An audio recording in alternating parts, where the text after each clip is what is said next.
Today we are going to taste our Pilsner Urquell. Now our Pilsner Urquell has quite the history, and so we'll talk a little bit about that today. So I'm going to give you a brief overview of the beer and then we'll get right into the tasting. So Pilsner Urquell was actually developed in the Czech Republic in Bohemia. It's been brewed for over 175 years. So the first time this was developed was in 1842. And it was developed by a guy named Josef Groll. And Josef Groll has now been known as the father of Pilsner. This beer is actually named after the town where it was produced, in Plzen. And they do use a brewing method that's kind of interesting. It's called triple decoction. And what it is the brewers will heat a portion of the mash 3 times in order to give it color and flavor. There's 3 ingredients that you should know about in this beer, and the first one is your sweet Moravian barley. So this sweet Moravian barley comes from Moravia, and Moravia is a region in the Czech Republic between Bohemia and Slovakia that has very fertile ground and creates this really beautiful 2-row barley that's low protein and really gives it the malty characteristics that we taste in this beer. The next ingredient is the Czech Saaz hops, and Czech Saaz hops are used often in Bohemia. They're used in a lot of the Czech-style lagers, and we'll find it in this lager, and also you might be familiar with Stella Artois that uses the same variety of hops. It's actually considered a noble variety. And finally, the soft Pilsen water really gives this beer a lot of flavor. Beer is made up of 90 to 95% water, so water plays a really big role in the final product. Now, these days, if a brewer wants to make a specific style of beer, they can adjust their water accordingly. However, back when this was developed, the beer style was developed based on the water that was available in the area, and so this soft water had a lot to do with this final Pilsner style beer. And you might see something similar in Ireland, where they were known more for stouts and porters. So we're going to get right into tasting this beer. I am using the Beerology worksheet today to taste, and I'm just going to go through this starting with the appearance. So when we taste a beer, the first thing we want to look at, just like wine, is the appearance of the beer. When I look at a beer or a wine to assess for appearance, I'll go ahead and sort of look at it on a 45-degree angle. And I like to even see if I can read through it and see how clear it is, so I can check it for clarity as well. So the first thing we're going to try and decide is what color it is. And the colors will range anywhere from straw to black. Well, there's about 3 colors that I can take off of this sheet right away just from looking at it, and that would be copper, dark brown, or black. So my choices that I have left are straw, gold, or amber. And when I look at this, I really see more of a golden color. I think it could be borderline amber, but I'm going to go ahead and stick with gold on my color. And then clarity is my next box that I'm looking at. And clarity, we're looking at 3 different things here, whether it's brilliant, veiled, or cloudy. And veiled, another word for that might be hazy. In this case, this beer is very brilliant. You can see the light reflecting against it, and I can read through it. So this is a brilliant beer. And then head, this is a little bit more difficult when you're pouring bottled beer, but head, we're looking at a head retention. Usually you want about a ½ inch or so of head. And I would say this is a good head. At least when I poured it, it seemed like a good head. So next we're going to assess the aroma. And when you assess for aroma, first just smell the beer without actually swirling it. And whether I'm smelling wine or beer, I like to just stick my nose right into the glass. I get a lot more of the aromas. The first time you smell the beer, just focus on what you're smelling and go ahead and write down what you get. And then you can go ahead and swirl your beer and smell it again. And after you swirl the beer, you might get a little bit more of the aroma. And so go ahead and write down again if you get anything different or anything new. Now for my intensity, I am going to be more on the faint side. I'm on the medium faint side.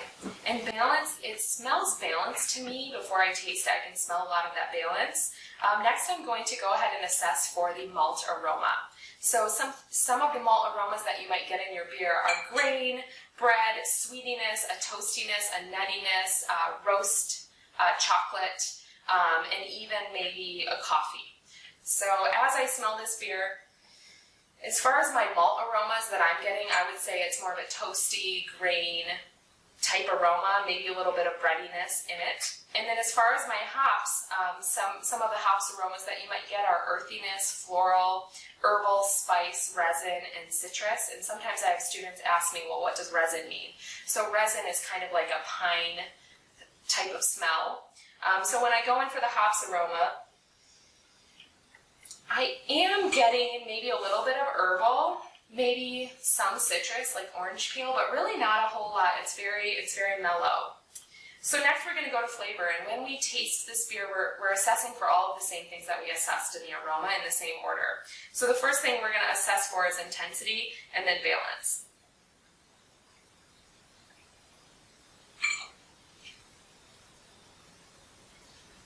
And I should note that when I taste a beer or a wine, I make sure that it completely coats my palate. In the wine world, we call this chewing your wine, and I do the same sort of thing with a beer. And I really just want to get a good taste for it. Now, sometimes you can also aerate the beer or the wine and just pull a little bit of air in as you sip it, and that can help you get more of the flavors as well. So tasting this, it's quite nice. The flavor, I would say, is the intensity is medium plus, so it's really much more intense on the palate than it was on the nose. And then as far as balance go, I would say it's very balanced. It's not too sweet, it's not too bitter. If anything, I would lean more towards the bitter side if I had to pick one way or the other. As far as malt flavor goes, I do get a lot of grain, a lot of bread, even maybe some toastiness, and that's about all I would check on the grain portion for the palate. And then for the hops flavor, I'm going to go back and taste this again.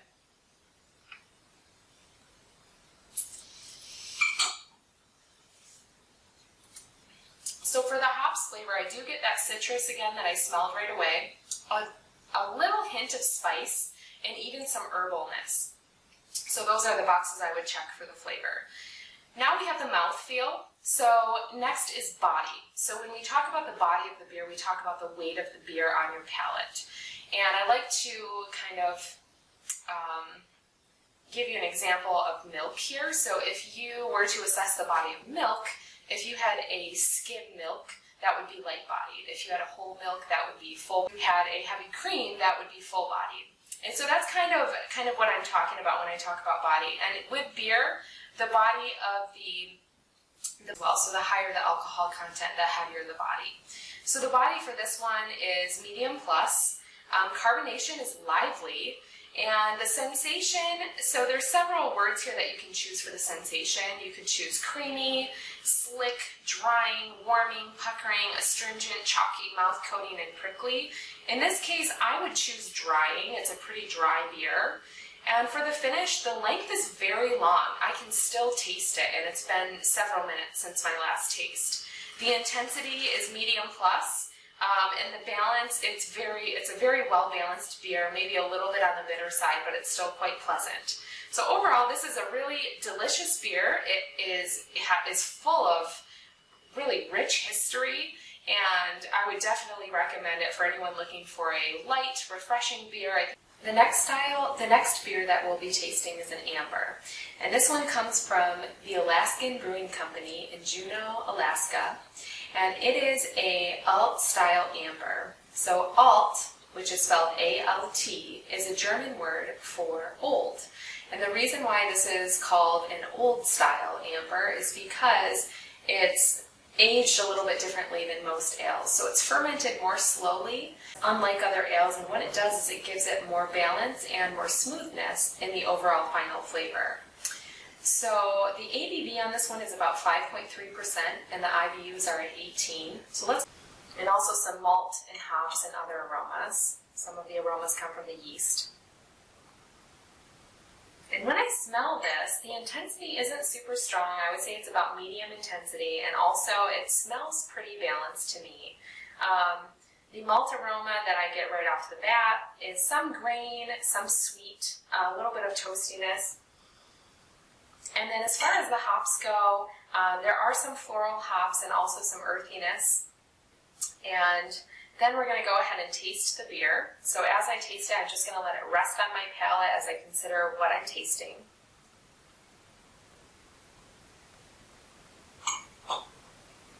So as far as the intensity goes, it is medium plus. It's more on the strong side. The balance, it's more on the sweet side. So I would go more of a medium sweet type balance. The malt flavors that I'm getting are some bread, but definitely that sweet flavor coming from the malt, the toast, and even some caramel. And then for hops flavor, I'm getting some herbal, floral, and even a little bit of spice. As far as the mouthfeel goes, I'm going to go ahead and taste it again. The body of this beer is more of a medium body. It actually feels lighter on the finish, and carbonation is quite lively still. As far as the sensation goes, I'm drying and even a little bit of the astringent kind of go together. And then for the finish, this is a short to medium finish, so it's not super long. I can hardly taste it, and I just tasted this a couple seconds ago. The intensity is about medium, and it is more on the sweet side, so I wouldn't say it's completely balanced. It definitely has more of those sweet characteristics. But it is very smooth, very easy to drink, and I would definitely recommend this amber from Alaskan Brewing Company.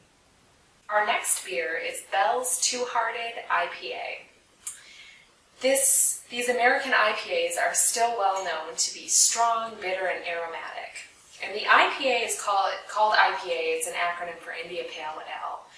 India Pale Ales were named because in the 1700s, during the British colonization, they would make these ales, and they would make them with high alcohol and lots of hops. And what they would do is basically survive the long, hot voyage via ship to India. And so these beers were named India Pale Ale, and that's apparently where the style began. So what those hops and high alcohol would do is basically prevent it from spoiling on that hot, long voyage. So this specific beer is made with 100% Centennial hops, and those come from the Pacific Northwest. And that's where a lot of hops and American beers do come from that Washington area is where some really amazing hops are grown. It's named actually after a river in the UP, the Two-Hearted River.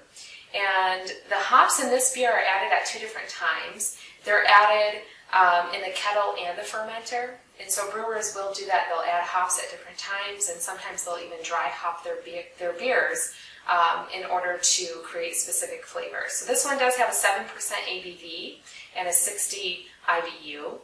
We're going to go ahead and look at the appearance first. So on our appearance, I'm going to go ahead and tilt this glass and look at it. And typically, I would tilt the glass and look at it with a white surface behind it so I can really see the color. I was holding it up a little bit so you could see it. And the color that I would choose for this one, my options are straw, gold, amber, copper. I would choose a gold color because it's not quite amber and it's really not straw. It's too dark for the straw color. And then for clarity, again, if you can read through it or if you can see through it very clearly and there's no haze, then it would be considered brilliant, and that's also the way the light. The head on this is obviously very good, and the aroma is strong. So the intensity would definitely be strong. It's stronger than anything I've had so far tonight. And the balance is not sweet. It's between, my options are sweet, and then there's a balanced in the middle, and then sharp would be on the other end. So I would say it smells pretty balanced to me, but if I had to choose one side or the other, I would go more on the sharp side. The malt aromas that I'm getting are, so there is a little bit of grainy breadiness, even some toastiness in this, but I'm really getting the overpowering hops aroma. So the hops aroma that I'm getting in this one is citrus, lots of herbal, some earthiness, even floral. It's very aromatic. So now I'm going to go ahead and taste this one. So on the palate, again, the intensity is strong. There's no doubt about that. It is more on the bitter end. I would not call it sweet at all. It's definitely a bitter beer. And the malt flavor on this one, there is that grain, bread, toastiness, and then for hops flavor, lots of earthiness, floral, herbal, even some citrus as well, and I could even go for the resin, the piney type flavor. The mouthfeel, as far as the body goes, this is a medium body beer. The carbonation is lively, and on the finish, it is quite a long finish, so I'm still tasting it as I'm talking. There's definitely a long finish on this, and the intensity is strong all the way through. The last beer that I tasted was that amber, and that one dropped off right away, so this one is very different compared to that. And as far as the balance goes, it is a bitter beer. I would not call it well balanced on the palate. But delicious. I mean, this is exactly what I would expect for an IPA. IPAs are traditionally strong, bitter, and aromatic, and this is all of those things. So it's definitely a very stylistically true IPA. The next beer we will taste is a Hofbrau Dunkel. Dunkel is actually a German word for dark, and this is a lager, even though it is darker in color. It is from Bavaria, and it's a Munich-style beer. This style was considered one of the first beer styles that was created for a Hofbrauhaus, and what that was basically a cafeteria-style brewery that had royal links to the royal court. The history of this lager is kind of interesting. So in the 1500s in Bavaria, lawmakers actually outlawed brewers making beer in the warmer months, and so they weren't allowed to make beer between April and September. And the reason for that is because of the warmer months, there was yeast and bacteria that would thrive in the beer during that time, and it would create a spoiled product. So as a way to get around that, the brewers would brew the beer, and then they would store it in cool caves in Bavaria. And what essentially they were doing is creating the lager process, where there was the cold fermentation. So this is a bottom fermented lager, and the ABV for this one is 5.5%. And it also has that brewing method of decoction. And what that is, again, is that the brewers will separate a portion of the malt, and they'll heat it in order to give it more color and more flavor. So let's go ahead and assess this one. So when I'm looking at the appearance, it looks darker in color. And if you remember from our studies this week, there are two main styles of beer, and that would be ales and lagers.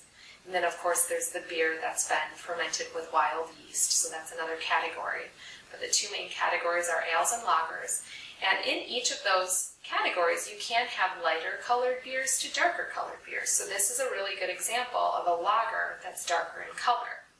So when I look at the appearance of this beer, I'm going to go ahead and I have to choose between amber, copper, dark brown, or black. And I think I'm going to call it copper.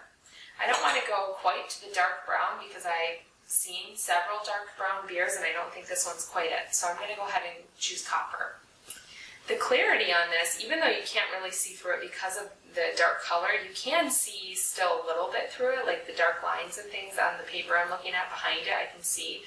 So I'm going to go ahead and call this brilliant. It's not hazy. The light still reflects through it. And the head, when I poured it, was good. So for aroma, the intensity is medium. The balance, it smells balanced. It doesn't smell too sweet or too sharp. As far as the malt aroma, it's pretty subtle. So I'm getting some grain, some bread, maybe a little bit of toast. And then for the hops aroma, it's, again, very, very subtle. They use the noble hops variety, so it's not quite as aromatic as the American hops. And that is maybe some earthiness, some citrus. And then as far as the flavor goes,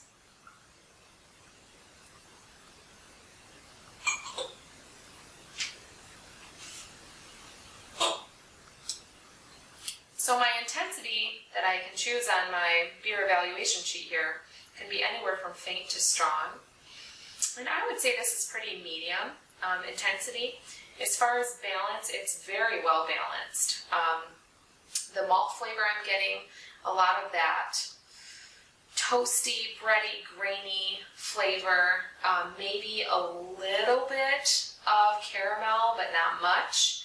And then for the hops, a little bit of spice, some citrus, maybe some earthiness. For the mouthfeel, for the body, it is a medium-bodied beer. The carbonation is quite lively. I was a little surprised by the level of carbonation. And the sensation on this one is drying, is astringent.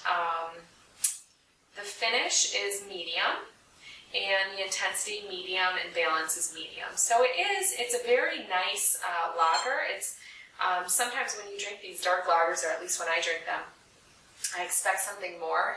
But then I realize, oh yeah, it's a lager, so lagers traditionally are crisp and refreshing, and this one definitely is. It just also has those malty characteristics. So if you were to pair this with food, it would go very well with roasts, perhaps even sausage or meat dishes. It would be really nice with that. The carbonation would be able to cut through any of the fat and really prepare your palate for the next bite. And the malt would go really well with the food as well. So this one is the Hofbrau Dunkel, and it comes from Bavaria. Next up, we have Samuel Smith's Oatmeal Stout. This comes from England, and traditionally stouts are very full-bodied with robust flavor.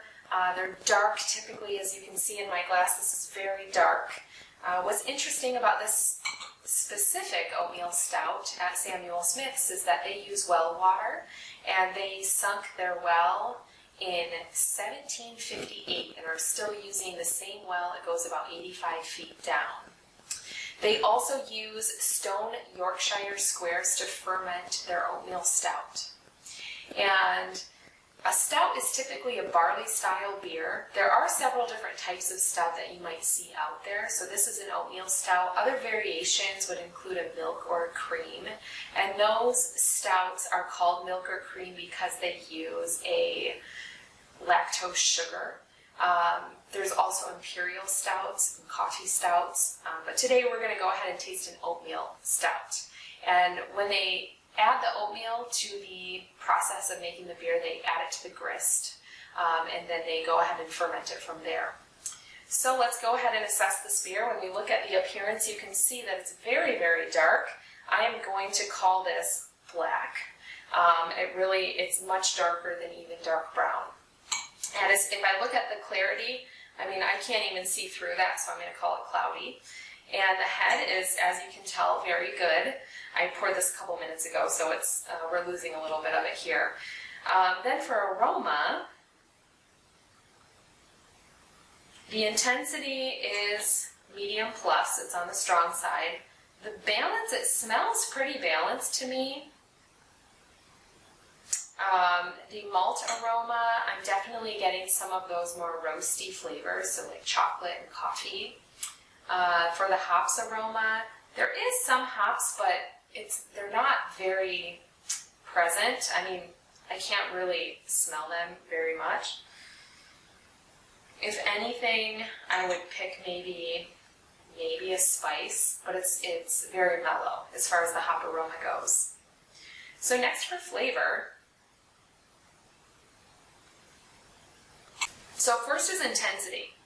And the intensity of this is medium. I mean, I would definitely not choose faint, but I've also tasted stronger beers. So I would say it's about medium for intensity, maybe medium plus. For balance, it is also very well balanced. If anything, I would choose more of a sweet side if I had to go away from that well balanced right in the middle. And then for our malt flavor, I am getting a lot of the malt flavors that I smell. And so definitely the chocolate and coffee type flavors. For the hops flavor, some earthiness, really not tasting the spice at all. I'm just going to stick with earthy. And then for mouthfeel, this is a medium plus mouthfeel, so it is heavy on the palate. And the carbonation is lively, but more towards the faint side than excessive. The sensation, this is the first beer I've tasted today that is creamy. It's certainly, you can tell like that oatmeal gives it that creamy type aroma and flavor, and it is mouth coating as well. The finish is long. I'm still tasting it as I'm talking. The intensity is medium plus, and the balance is, it's a very well balanced beer, I would say. So this is Samuel Smith's Oatmeal Stout from England. Last beer tasting today is the Bell's Third Coast Old Ale American Barley Wine. So this has an ABV of 10.2% and an IBU of 65. So the barley wine style is based on a fermented grain beverage that was once made in Greece, and it was called Krithnos Oinos, and what that means is barley wine. So this style was sort of resurrected in the 70s. The first brewery to create a modern style of this was Base Brewery, and it was marketed to the UK. And then Anchorstein Brewery in the US made a version of their own in 1976 and marketed it to the US. This style is typically very malty with very high alcohol. The alcohol can be similar to what you would find in a wine. And sometimes in the British styles, you get a little bit of the diacetyl flavor, which we haven't talked much about yet. So if you were to taste diacetyl in a beer, it would taste sort of like artificial butter, like the movie popcorn type butter. And usually it's not a good flavor that you would want in your beer. It's typically considered a fault, but in some styles it's okay. So with diacetyl is created by all yeast strains in all fermentations at some level. So sometimes you can't even really taste it in the final product, but it can also be created through bacteria. So for example, in wine, California Chardonnays is a malolactic fermentation. And what winemakers will do is add a bacteria to convert the malic acid into lactic acid. So instead of being so tart, it becomes more creamy and buttery. And then with that malic acid, you get a little bit of diacetyl as well. So that can be done in beer as well. Most brewers don't want diacetyl in their beer, and so there are ways to control it. And that's typically with time, temperature, and sanitation. So let's dive right in and taste this barley wine. Many times I've found that people that are wine drinkers but don't like beer can sometimes be converted to beer through barley wine because it does have so many of the wine characteristics that you find in other wines. So as we look at the appearance of this, it is pretty dark, not nearly as dark as that oatmeal stout we tasted last. So I would say this is either, gosh, I kind of want to call it copper, but I think it is kind of a mix between copper and dark brown. And then clarity, it's pretty hazy. I can't read through it.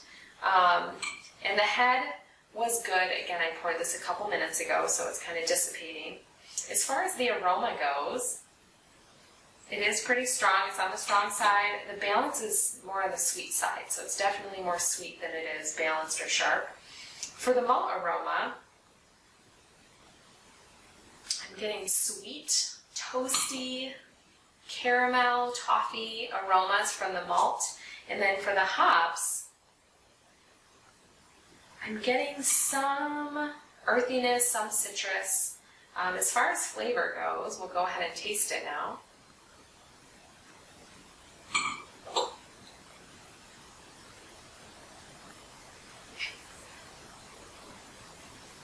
It's very nice. You can tell I'm a wine lover because I do really like this.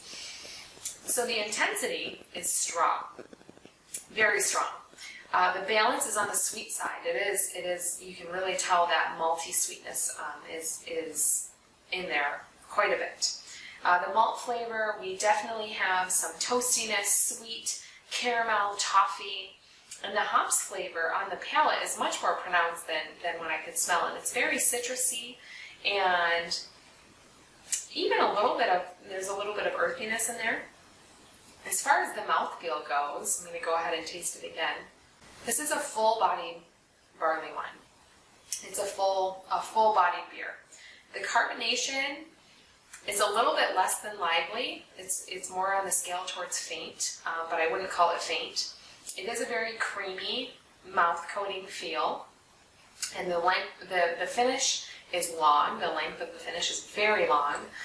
The intensity is strong all the way through the finish, and the balance is a little bit sweeter. So this beer would overpower most food. The best food that you could pair with this is a really pungent cheese, such as a blue cheese, or you could go with a dessert. It'd be beautiful with a dessert. I would say a non-chocolate dessert would be best.